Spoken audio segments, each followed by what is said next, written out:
বন্ধুরা, নাগরিকতা সনদ, মৃত্যু সনদ, জাতীয়তা সনদ, চারিত্রিক সনদ, ওয়ারিশ সনদ ইত্যাদি বিভিন্ন ধরনের প্রত্যয়নপত্র বিভিন্ন কাজে আমাদের দরকার হয়ে পড়ে, কিন্তু আমরা অনেকেই জানি না কিভাবে এইসব প্রত্যয়নপত্রের জন্য আবেদন করে প্রত্যয়নপত্র পাওয়া যায়। স্ক্রিনে যে প্রত্যয়নপত্রটি দেখতে পাচ্ছেন সেটি মাত্র 2 মিনিটে আপনারা পেয়ে যাবেন এবং এর জন্য খরচ হবে মাত্র 10 টাকা 50 পয়সা। আজকের এই ভিডিওতে কিভাবে প্রত্যয়নপত্রের আবেদন করে তা সহজে পেতে পারেন তার সম্পূর্ণ প্রসেসটাই দেখাবো। মূল ভিডিওতে যাওয়ার আগে এই ধরনের তথ্যপূর্ণ ইনফরমেটিভ ভিডিও পেতে আমার চ্যানেলটি ভালোবেসে অবশ্যই সাবস্ক্রাইব করার রিকোয়েস্ট থাকলো। এই কাজটি আপনারা আপনাদের হাতে থাকা স্মার্টফোন অথবা কম্পিউটার দিয়েও করতে পারবেন। তো আমি কম্পিউটার দিয়ে দেখাচ্ছি। এই জন্য প্রথমে ক্রোম ব্রাউজারটি অন করে নিন। এরপর সার্চ বারে লিখুন প্রত্যয়ন লিখে একটা এন্টার দিন। প্রত্যয়ন লিখে সার্চ দেওয়ার পর আপনার সামনে এরকম একটি ডিসপ্লে শো করবে। এখান থেকে একেবারে উপরের দিকে লক্ষ্য হলে দেখতে পাবেন ফ্রি নাগরিক অ্যাকাউন্ট, এটার উপর একটা ক্লিক করে দিন। ক্লিক করার পর লক্ষ্য হলে দেখতে পাবেন নাগরিক অ্যাকাউন্ট তৈরি করুন। এর নিচে আপনি লক্ষ্য হলে দেখতে পাবেন জন্ম নিবন্ধনের মাধ্যমে, জাতীয় পরিচয়পত্রের মাধ্যমে এবং সাধারণ নিবন্ধন। অর্থাৎ যাদের জন্ম নিবন্ধন অনলাইন করা আছে তারা জন্ম নিবন্ধনের মাধ্যমে নাগরিক অ্যাকাউন্ট তৈরি করতে পারবেন।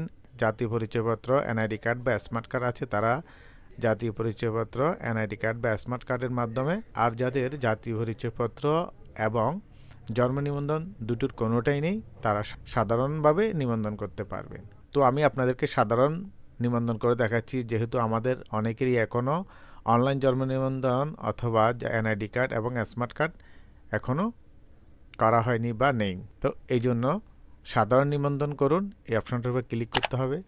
ক্লিক করার পর এরকম একটি ছক শো করবে। এখানে আছে নাম ইংরেজিতে, নাম বাংলায়, ইমেল ঠিকানা, মোবাইল নাম্বার। এর নিচে আছে আপনার তথ্যের নিরাপত্তার সাথে নিচের কোডটি লিখুন। একটি ক্যাপচা কোড দেওয়া আছে। এই নিরাপত্তাজনিত ক্যাপচা কোডটি এখানে যেভাবে শো করছে সেটা এখানে নিচে এই খালি ঘরটাতে বসিয়ে দিতে হবে। যদি বুঝতে না পারেন তাহলে এখানে ক্লিক করে এটাকে চেঞ্জ করে নিতে পারবেন। হাতের ডান পাশে লক্ষ্য করে দেখতে পাবেন নির্দেশনা, স্টার চিহ্নিত ক্ষেত্রগুলি পূরণ করা বাধ্যতামূলক, অন্যগুলো ঐচ্ছিক।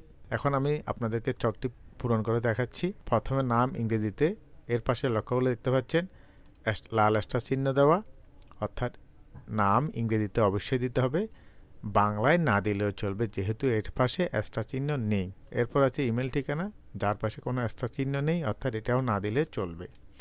এরপর মোবাইল নাম্বার অবশ্যই দিতে হবে কারণ এর পাশেও লাল স্টার চিহ্ন শো করছে, এবং একেবারে নিচে যে কোডটি দেওয়া আছে সেটাও অবশ্যই দিতে হবে, এর পাশেও লাল স্টার চিহ্ন শো করছে। ইংরেজিতে নাম এবং মোবাইল নাম্বার নির্ভুলভাবে দেওয়ার পর ক্যাপচা কোডটি এখানে বসিয়ে দিলাম। এরপর নিবন্ধন করার জন্য নিবন্ধনকরণ বাটনের উপর একটা ক্লিক করে দিতে হবে। ক্যাপচা কোড দিয়ে নিবন্ধনকরণ বাটনে ক্লিক করার পর দেখতে পাবেন আপনার অ্যাকাউন্ট যাচাই করুন।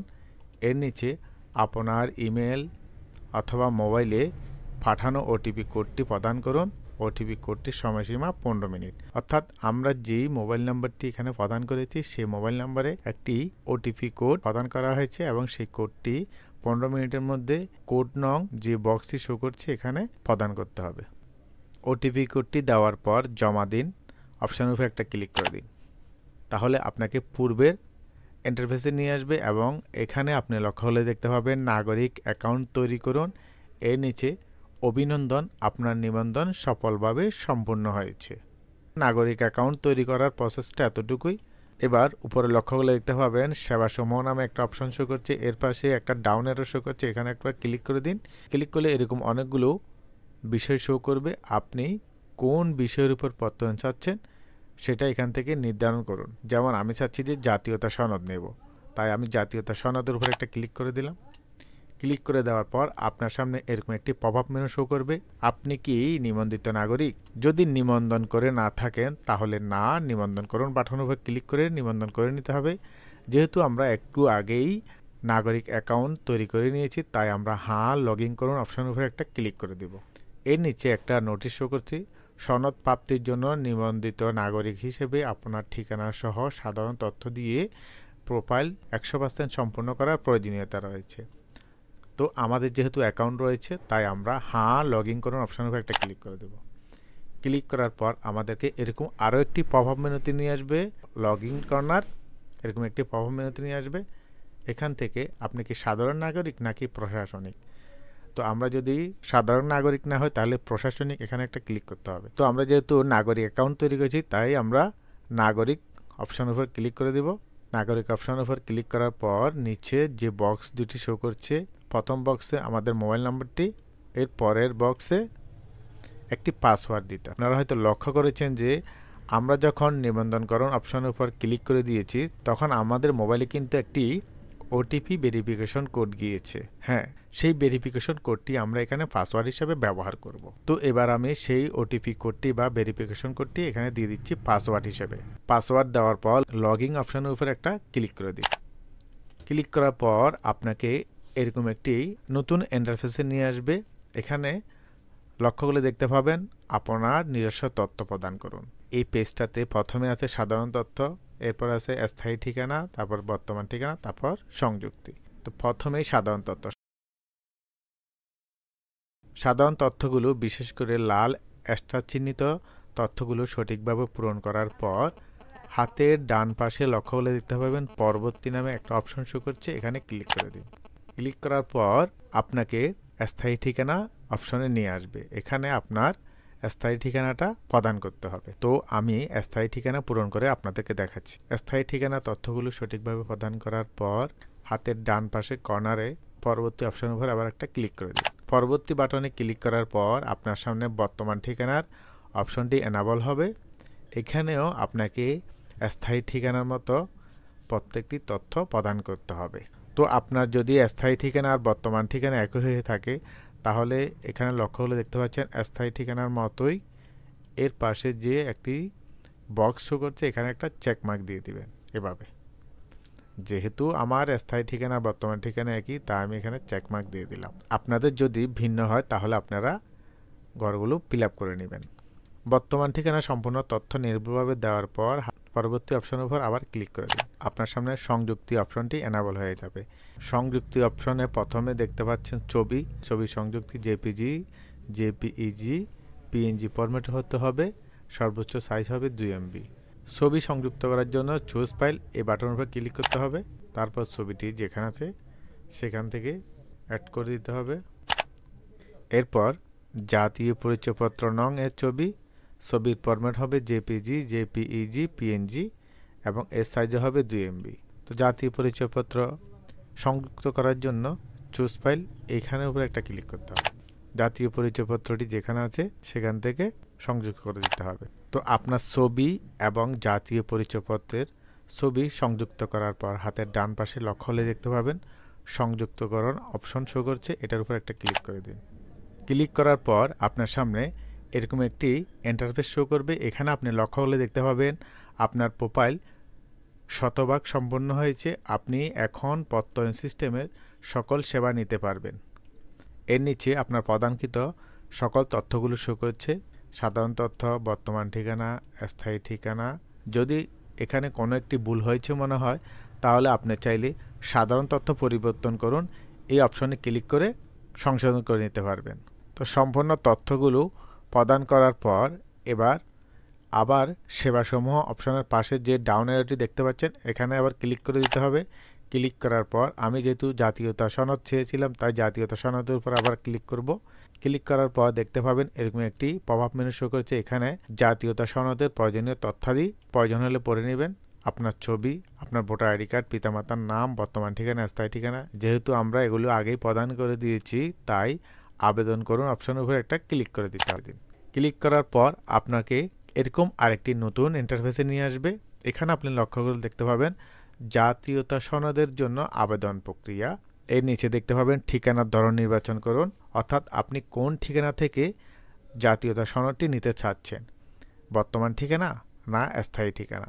যদি বর্তমান ঠিকানা থেকে নিতে চান তাহলে বর্তমান ঠিকানা চুজ করে দিবেন, আর যদি স্থায়ী ঠিকানা থেকে নিতে চান তাহলে স্থায়ী ঠিকানা চুজ করে দিবেন। তো আমার যেহেতু বর্তমান ঠিকানা স্থায়ী ঠিকানা দুটোই একই তাই আমি চাইলে যে কোনো একটি দিতে পারি। এর পাশে দেখতে পাচ্ছেন অফিস নির্বাচন করুন, অফিস নির্বাচন করুন। এখানে ডাউন অ্যারোতে ক্লিক করে অফিসটা চুজ করে নিতে পারবেন। তারপর দেখতে পাবেন আপনার প্রত্যয়নপত্রের ভাষা অর্থাৎ আপনার প্রত্যয়নটি কোন ভাষায় নিতে চাচ্ছেন, বাংলা, ইংরেজি অথবা আপনি চাইলে দোনো ভাষায় নিতে পারেন। এজন্য তো আপনি যদি বাংলায় প্রত্যয়নপত্র নিতে চান, তাহলে এখানে একটা টিকমার্ক দিয়ে দিন। আর যদি ইংরেজিতে নিতে চান তাহলে এখানে একটা টিকমার্ক দিয়ে দিন।